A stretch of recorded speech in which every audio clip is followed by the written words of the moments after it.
السلام عليكم ورحمة الله وبركاته، ازيكم عاملين ايه؟ يا رب تكونوا بخير واحسن حال. حبايبنا الحلوين بقى اللي طالعين الامارات،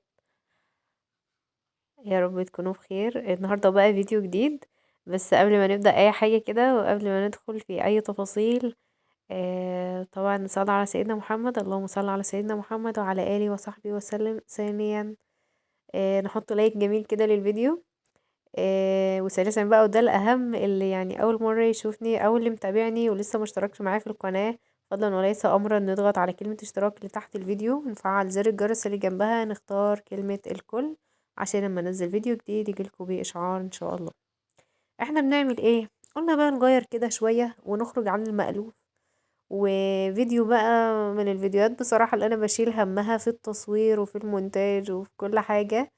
آه، يعني بستسهل ان انا اعمل اكلات في المطبخ عن ان انا اقعد اعمل روتين وكده. بس قلنا نغير بقى، يعني ايه، زي ما بقوله كده، نخرج عن المألوف، نغير كده، نعمل روتين.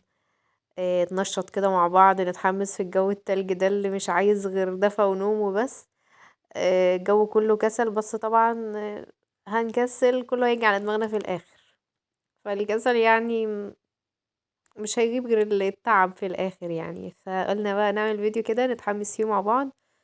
نقوم كده ننشر غسيلنا، ننضف بيتنا، نجهز الغدا بدري بدري كده، الجو حلو وشمس وجميل. نقوم بقى نتنشط كده ونشوف ورانا ايه. بس طبعا اهم حاجة الاشتراك وتفعيل زر الجرس.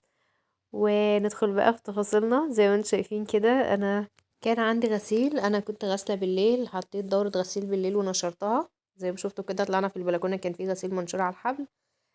وكنت حاطه بقى الدورة اللي هي الفواتح دي. واول ما صحينا الصبح كده نشرناها، طبعا الجو كان شمس وحلو وجميل. وسبت برضو اللي هو الهدوم اللي هي اللي كانت منشورة من بالليل، سبتها برضو تاخد الشمس وكده لانها كانت منشورة بالليل. ف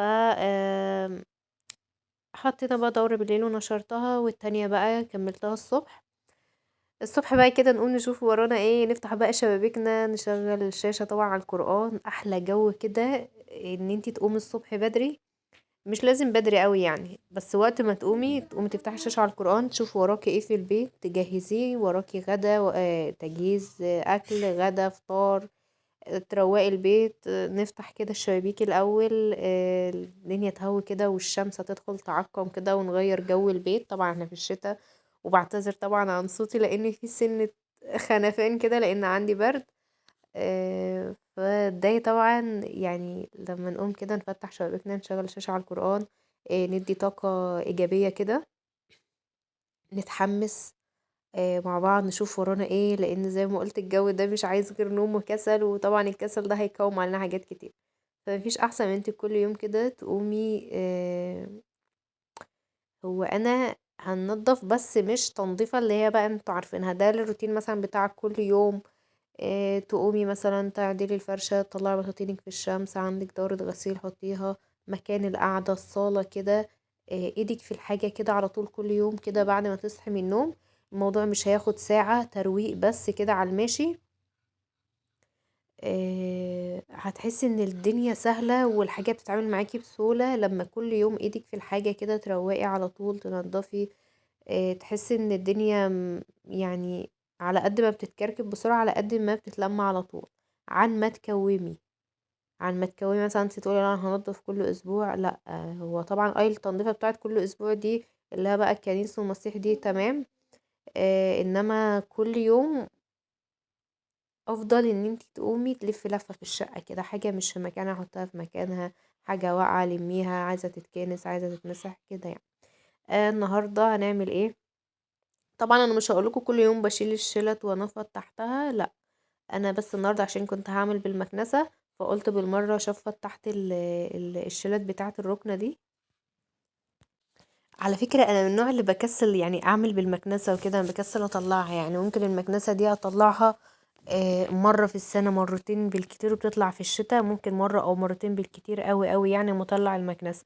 يعني بطلعها من كل وقت للتاني كده علشان ما تتركنش.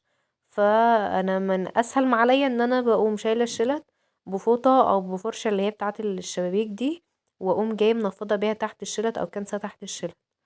انا يعني اسهل ما عندي ان انا اشيل الحافظات واشيل السجادة انفض وافرشه تاني، يعني ما برتاحش كده غير لما اشيلهم وانفضهم كده بايدي وافرشهم. بس قلت لا، انا اطلع المكنسة النهاردة، بحيث ان هي تشتغل ما تتركنش، وبحيث برضو ان الموضوع يعني يسهل علينا برضو. يعني قلت لا، انا ايه هنستخدمها النهاردة، انا مش هلم السجاد ولا هلم حاجة، الدنيا نظيفة وتحت السجاد نظيف وكل حاجة، فمش مستاهل، انا بس هشفط بالمكنسة كده على طول وخلاص. قلت بالمرة بقى ايه اشيل الشلت وكده. انتوا عارفين طبعا يعني لازم يبقى في حاجات واقعة تحت الشلت، زي ما شفتوا كان في اكياس لب وحاجات، هري بقى اكل حاجات من دي، مع اني على طول بلمهم وانفض، بس لازم من هذا الوضع يعني يكون في هري بقى وحاجات من دي تحت الشلت. فالمكنسة على فكرة هي على قد ما انا بتضايق منها من شيلها وحطها واجرها من هنا واشيل السلك من هنا احطه هنا، بتضايق من كده، بس بصراحة بتشفط يعني ما شاء الله تمام. المهم بقى خلصنا، وحطيت الشيلة التاني كده، السفنج ده تاني او الشيلة بتاعة الركنة، وجبت اللي هي اليانات دي، المفارش دي. انا كنت عيناها، انا بتضايق منها قوي بصراحة. انا عامة انا متضايقة من شكل الصالة زي ما قلنا 100 مرة قبل كده، انا متضايقة من شكل الركنة دي على بعضها. فجبت اللي هو المفرش ده ان هو يكسر لونها شوية، بحيث ان هي اصلا فيها كذا نوع قماش، كله منقوش في منقوش، مشجر في مشجر كده، فمش حابة شكل الركن عامة. فده قلت حاجة سادة تكسر اللون، بس القماشة بتاعتها بتقوم بقى جاية برمة من مكان ما راحت حاططها كده، يعني بنحبك كده من عند يعني بنيجي نفرشها كده ونحبك، بتقوم جاية برمة تاني واقعة على الأرض. يعني لو حد عدى من قدامها كده تقوم نازلة واقعة على الأرض على طول، مش اللي هي مثلا يعني قمشتها ثابتة وكده. فقلت لا، انا اطلعها ايه تغيير كده، وبرضو تحمل الشلت شوية عن ان انا كل شوية اشيلهم واغسلهم وكده.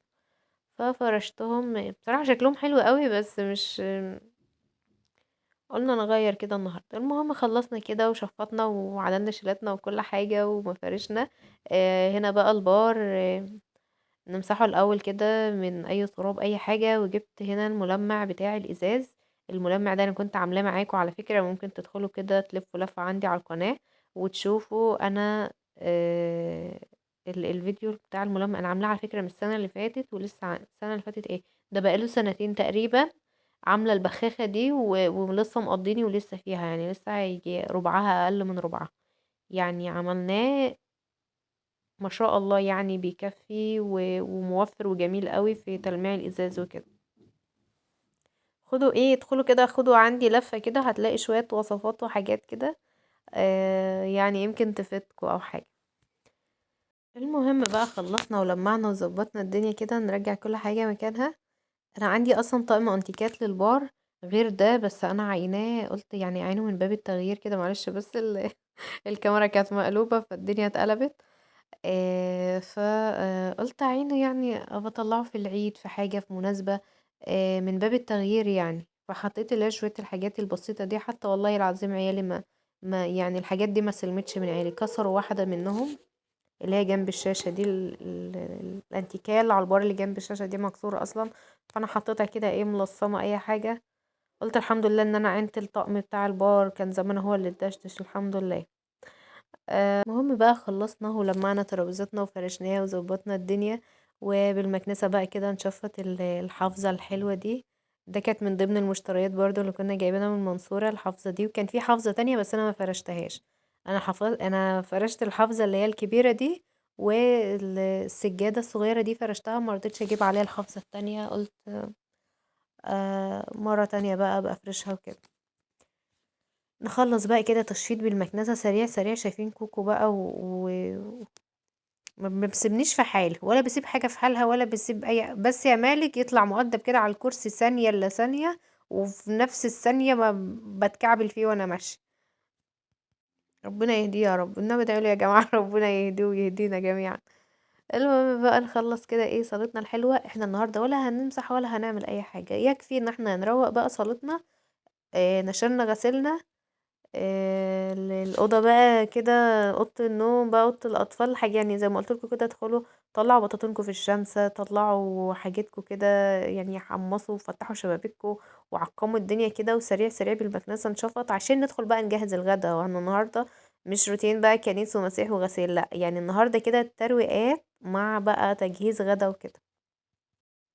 شايفين بقى الجمال والهدوء والبساطة والفرق ما بين قبل وبعد. الترابيزة اللي هي الصغيرة دي طبلية على فكرة، يعني المفروض ان دي طبلية، بس احنا حطينا كده بنذاكر عليها. جبت برضو المفرش ده، المفروض اصلا بتاع الترابيزة بتاعة الركنة، بس الترابيزة دي انا شايلاها عيناها في الأوضة التانية بتاعة الركنة الكبيرة، لانها عاملة لخمة في الصالة، بحيث وانا بنفض الرخامة بتاعتها تقيلة ما تضايقنيش اشيل على طول. فالترابيزة اللي هي الصغيرة دي بقى بنذاكر عليها كتبنا وحاجاتنا وادواتنا والواننا، فرشتها حاجة بسيطة جدا وهادية. تحس انه في راحة نفسية كده. خلصنا بقى نعطر كده، نشم ريحة المعطر مع ريحة النظافة مع القرآن مع يعني جو جميل. اوضة الأطفال زي ما انتم شايفين البطاطين كانت طلعت في الشمس، شايفين البالوناية الهيليوم الجميلة دي، التانية فرقعت، البركة في الأستاذ مالك برضو يعني. شايفين منهارة على الأرض التانية دي. فهنا بقى سريع سريع كده، الأوضة طبعا كانت رايقة بس أنا ما صورتش، دخلت برضو بالمكنسة على السريع كده شفطت السجاد. ويلا بينا نروح فين؟ ندخل على المطبخ. خلاص روقنا وظبطنا كده والروتين بتاعنا اليومي المعتاد ده، ندخل بقى نشوف ورانا ايه، نجهز الغدا. هنا بقى هنعمل لحمة. فحطيت بقى حلة مية على النار، على ما المية تبدأ تغلي كده حطيت فيها بصل وفلفل وطماطم وورق لورا وحبهان قرنفل كوبيبة صيني، يعني بهارات اللحمة بقى والخضار اللي الموجود عندك، جزر كده، وشوية فلفل اسود صغيرين. على ما المية تبدأ ان هي تغلي نبدأ نسقط فيها اللحمة. آه، المرة دي بقى نعمل لحمة مش فراخ. طبعا اللحمة هنا في ناس مثلا ممكن تشوحها، ممكن تشوح الخضار الأول كالمعتاد، يعني ما بنشوف الفيديوهات قبل كده ما بنيجي نعمل فراخ، نشوح الخضار عادي مع رشة فلفل اسود على ما يبدأ يطلع ريحته. ممكن نحط اللحمة دي ونديها برضو تشويح، وممكن برضو ان احنا نحط الخضار هنا لغاية ما المية تبدأ تغلي وبعدين ننزل باللحمة بتاعتنا. المهم بقى هنا معانا البسلة، طلعت كيس بسلة من الفريزر. طبعا متلج، فاخدته كده شطفته شطفة، حطيته في المصفى يصفي المية بتاعته. ونقطع بصلة كده صغيرة، يعني حجم يعني معقول، يعني على قد البسلة اللي هنعملها. طبعا احنا في زمن البصل هنا بنتعامل معاه كأننا بنتعامل مع دهب، يعني البصلاية على قد الطبخة بالظبط. بالظبط، ما عادش فيه بقى 3 4 كيلو بصل يتحطوا في الاكل والكلام ده، لا يعني بص بالبصلاية، بنتحاسب بالبصلاية. اه. هنا بقى نعمل البسلة هنا، يعني هنعمل اكل عادي، هنعمل لحمة وبسلة و وايه ورز.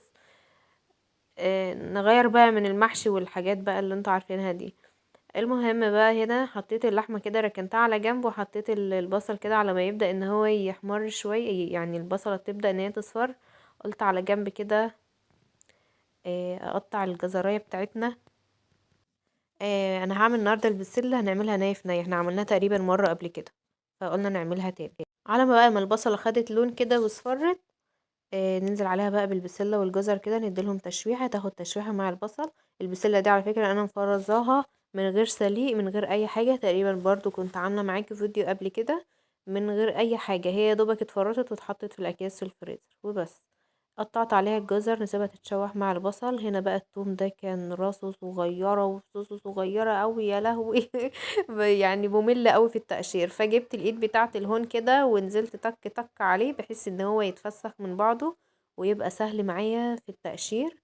حتى جينا نحط ملح بقى عشان ندقه، لقينا الملح خلص. والمهم يعني ويبقى افضل على فكرة لو ادينا التوم ده تشويحة، يكون يعني تكونوا انتوا فرمينه كده ومجهزينه او دقينه ومجهزينه كده، كان ياخد تشويحة مع البصل، يدي ريحة جميلة قوي قبل ما ننزل بالبسله. بس عادي مفيش مشكلة، انا اصلا في الغالب ما ببقاش متملكة ان انا اجهز التوم والبصل وكده مع بعض، فعادي بعمله وانا شغالة كده وياخد تشويحة بسيطة. ونهدي عليهم بقى النار، نسيبها لغاية ما تتشوح تماما. طبعا حبايبي الحلوين اللي وصلوا معايا لغايه هنا بقى ما ننساش اللايك يا جماعه والاشتراك، يعني انا عماله احمس فيكم وعندي برد وشغالين وبعمل لكم مونتاج وشايله هم الفيديو وشايله هم كل حاجه. ربنا يصلح الحال يا رب. بس اهم حاجه كده ايه، اللايك جميل وكومنت جميل كده، وادعوا لنا دعوه جميله من قلبكم. ربنا يوفقنا يا رب وييسر لنا الامور ونخلص بقى على خير. انا بقى عمل البسله بقى تتشوح وكده. طبعا اللحمه يا جماعه ما ننساش هي طالما بتغلي نهدي عليها النار. فرمنا بقى طماطمنا وصفيناها تمام كويس قوي قوي يعني. وننزل بقى، كانت البسله بقى بالجزر اتشوحوا، ننزل عليهم بقى بعصير الطماطم، نظبط بقى بهاراتنا، كمون، ملح، فلفل اسود، كزبره مطحونه. الكزبره يعني مطحونه، كل البهارات يعني بودر وكده.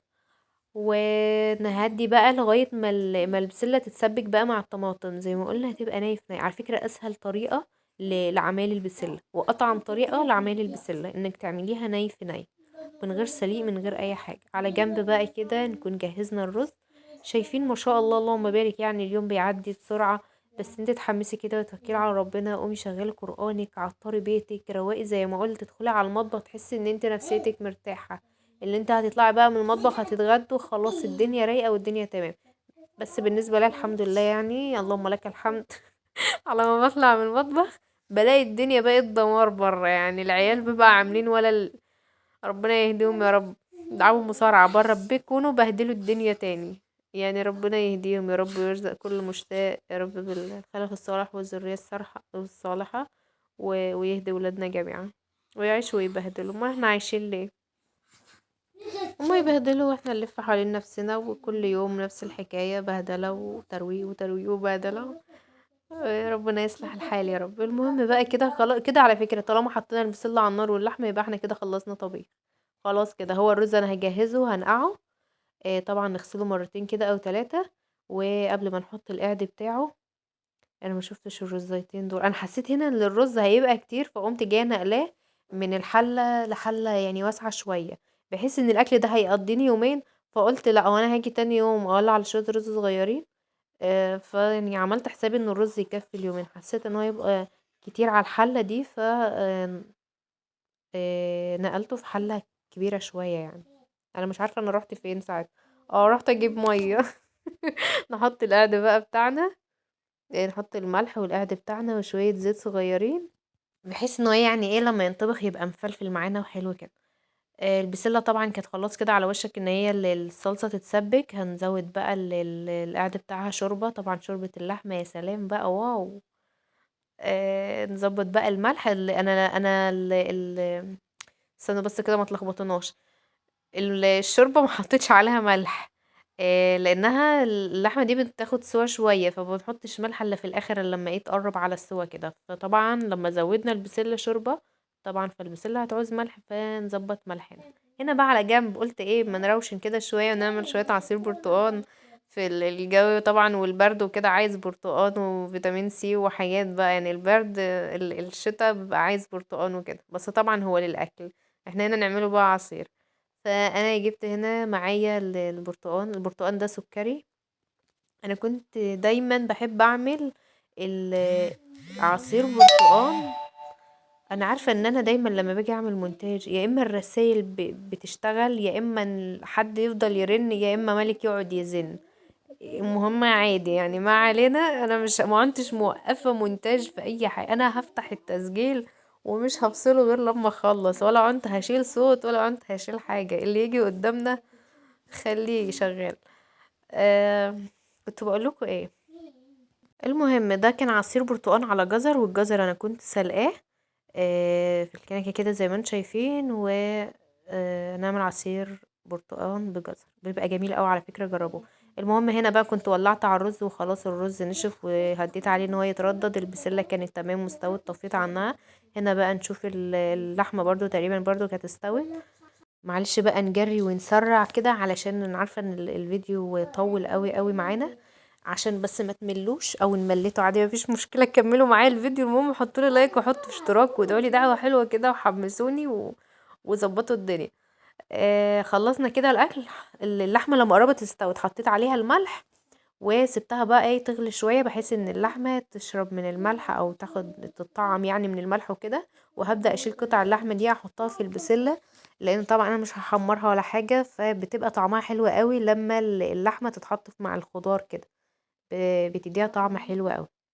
على فكرة أنا بقى في الوقت ده كنت بانجز وبجري قبل النور ما يقطع، بس هنا بقى كده كان النور قطع، قلت النور يقطع وانا بحط وانا يعني بجهز الاكل وبحط الاكل عادي احسن ما يقطع وانا لسه بطبخ. يعني عارفين اللي هو الواحد عايز يلحق وقته، لان النور بيقطع الساعة 2، فالواحد يكون بقى فرم اللي فرمه، عمل عصير، عمل طماطم، اي حاجة هنستخدمها بقى بالكهرباء ننجزها كده ونخلصها بدري قبل قطعان الكهرباء. شايفين هنا بقى الاضاءة اتغيرت لان النور كان قطع، فقلت عادي بقى نغرف اكلنا، ناكل بقى على نور ربنا. يعني طبعا المطبخ ضلمة شوية، فنطلع ناكل في النور، نغرف بقى الأكل الحلو بقى، حاجة بسيطة، حاجة سهلة، حاجة محمسة، ملكوش حجة بقى. يا ريت بقى نبطل كسل، نقوم نشوف ورانا ايه. عايزاكم تتحمسوا كده، جو حلو كده للبيت، وغيروا كده من نفسكم، وغيروا من جو البيت كده، وفتحوا وعقموا وظبطوا. يعني في مثل بيقول كده، يعني اكنس بيتك ورش ما تعرفش مين هيخشه. يعني قومي كده كل يوم الصبح، خدي لك لفة في البيت، نظمي، روقي. إيه، وعندك غسيل اغسليه، عندك غسيل لميتيه طبقيه كده. ما يعني ايه، ما ترقميش حاجة عليكي عشان ما تزنقيش على نفسك في يوم وتفضلي من صباحية ربنا لاخر النهار بتنضفي وتهدي في نفسك وفي حالك. خلاص كده كنا خلصنا. آه غرفنا بقى الاكل. شايفين بقى عصير البرتقال الجميل بتاعنا. انا قلت لكم ان انا كنت عاملاه ببرتقال سكري. على فكره انا مش حابه البرتقال اللي هو السكري ده في العصير مع الجزر. البرتقال اللي هو بسره ده بيبقى طعمه تحفه، في العصير مع الجزر. يعني انا حابه البرتقال البسره مع الجزر احسن من البرتقال السكري. بس ايا كان هو جميل برضه. وبس كده، اتفضلوا معانا يا جماعه. حاجه بقى هاديه، حاجه بسيطه، اكله كده سريعه. آمم، قلنا بقى نخرج عن المألوف كده زي ما قلنا. عصير بقى وحاجات وحركات.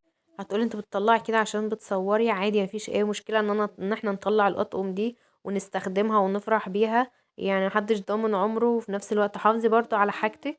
و يعني زي ما بيقولوا العين بتاكل قبل البق. يعني انت لما تشوفي الحاجة كده قدامك حلوة ومنظمة، حتى لو مش هتطلعي الأطباق دي من نيش ولا أي حاجة، معلش ان انا بعد لكم المقطع ان احنا بس نتكلم شوية. مش غلط ان انت تطلعي حاجتك وتستخدميها وتحافظي عليها، حتى لو مش هتطلعي، يكفي ان انت يعني ايه، تخرفي الأكل بشكل حلو.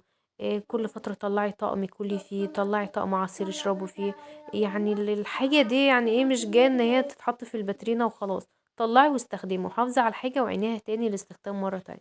وفيديو النهاردة خلص، يا رب يكون عجبكم، يا رب تكونوا استفدتوا. استنوني بقى في فيديوهات تانية جديدة. متنسوش الاشتراك واللايك يا جماعة، اهم حاجة عشان نفعل شروطنا بقى. واشوفكم على خير، مع الف سلامة. متنسوش بقى تدعولي دعوة جميلة كده مع من قلبكم. مع الف سلامة، في امان الله.